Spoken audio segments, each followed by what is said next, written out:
இதுதான் இனிமே என்னோட கடைசி வீடியோ. இனிமே நான் வீடியோ போட மாட்டேன்.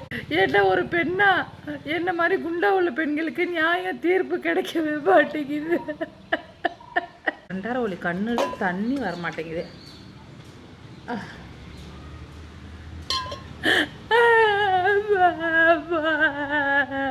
நேற்று போட்ட வீடியோவில் நிறைய பெண்கள், அதுலேயும் ஹைட்டாக உள்ள பெண்கள், எங்களுக்கு சேலை கொசுவும் வர மாட்டேங்குது, ஃப்ளீட் வர மாட்டேங்குதுன்னு சொல்கிறாங்க. ஜவுளித்துறை அமைச்சருக்கு இதை நான் கோரிக்கையாக வைக்கிறேன். என்ன நினச்சிக்கிட்டோம் 5.5 மீட்டர் 5.5 மீட்டர்னா அதில் ஜாக்கெட்டுக்கு கட் பண்ணிட்டா என்னையா இருக்கு? கோமணம் தான் கட்ட முடியும், கோமணம். அப்போ நீங்கள் ஒல்லியா உள்ள பெண்ணை தான் கார்னர் பண்ணுறீங்க. பெண்களுக்கு ஏன் உடம்பு எழுது வெயிட் போடுறது உங்களுக்கு தெரியுமா?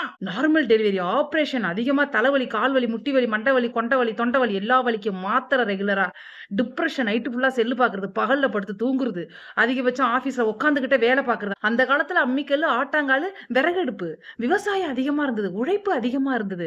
அதனால எல்லாம் ஸ்லிம்மா இருந்தாங்க. இப்போ எல்லாரும் ஆபீஸ் ஒர்க், எல்லா பெண்களும் படிச்சுட்டாங்க, எல்லாமே ஹைபிரிட். இந்த மாதிரியான நிறைய விஷயங்களாலதான் பிசிஓடி, பிசிஓஎஸ் இதெல்லாம் ரீசன் வெயிட் போடுறதுக்கு காரணம். என்ன பண்ண முடியும்? அப்ப நாங்க புடவை கட்டக்கூடாதா? கோமணம் தான் கட்டணுமா? எங்களுக்கு சேலை கிடையாதா? எங்களுக்கு சேலை கட்ட தகுதி இல்லைன்னு நினைக்கிறீங்களா? அப்போ எவ்வளவு பெண்கள் குமிரி இருக்காங்க தெரியுமா உங்களுக்கு? கடவுளே, அதை பார்க்கவே முடியல.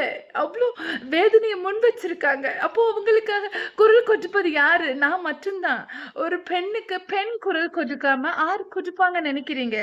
ப்ளீஸ் சப்போர்ட் பண்ணுங்க. விக்கிறவங்கள நம்ம குறை சொல்ல முடியாது. அவங்க என்ன பண்ணுவாங்க? தயாரிக்கிற நீங்க ஒல்லியா உள்ள பெண்களை தான் கார்னர் பண்றீங்க. இது ஒரு சுழற்சி. அவங்களுக்கு சாரி பத்திரனா எக்ஸ்ட்ராவா லைனிங் வாங்குவாங்க, ஜாக்கெட் பிட்டி எக்ஸ்ட்ராவா வாங்குவாங்க. அப்படின்னு வாங்க வைக்கிறதுக்காக நீங்க பண்ற வேலைன்னு நான் நினைக்கிறேன். அப்படிதானே? புட்டிக் வச்சிருக்க நீங்கலாம் இனிமே ப்ரொமோஷன் பண்ணும்போது லென்த் சாரி யாராருக்கு வேணுமோ அதுவும் நம்ம கிட்ட இருக்குன்னு நீங்க இனிமே உங்க விளம்பரத்துல நீங்க ஆட் கொடுக்கும்போது ஒரு வார்த்தை நீங்க சொல்லணும். குண்டா உள்ள எங்களுக்கும் நீங்க முக்கியத்துவம் கொடுத்து ஒரு லைன் சொல்லணும். நீங்களும் ஒல்லியா உள்ள பெண்களை மட்டும் கார்னர் பண்ணக்கூடாது.